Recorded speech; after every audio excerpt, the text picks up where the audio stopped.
The Stryker is a family of 8-wheeled armored fighting vehicles derived from the Canadian LAV-3.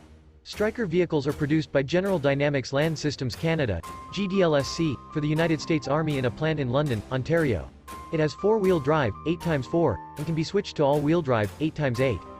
The Stryker was conceived as a family of vehicles forming the backbone of a new medium-weight brigade combat team (BCT) that was to strike a balance between heavy armor and infantry.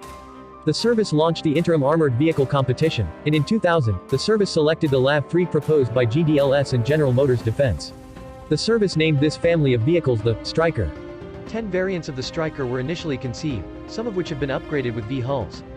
In October 1999, General Eric Shinseki, then U.S. Army Chief of Staff, outlined a transformation plan for the Army that would allow it to adapt to post-Cold War conditions. The plan, named Objective Force, would have the Army adopt a flexible doctrine that would allow it to deploy quickly, and be equipped for a variety of operations.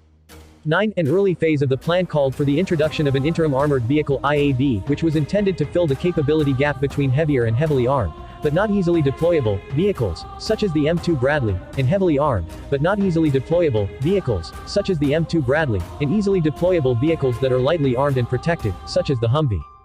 10. The IAV was intended as an interim vehicle until light air mobile vehicles from the Future Combat Systems Manned Ground Vehicles program came online, none of which did before the program was cancelled.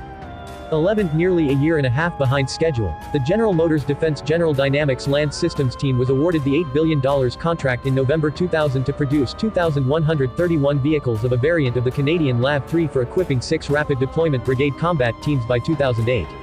12. United Defense protested the contract award in December, saying their proposal cost less than half that of General Motors' General Dynamics. The General Accounting Office rejected the protest in April 2001. 13. U.S. Assistant Secretary of the Army Paul J. Hoper called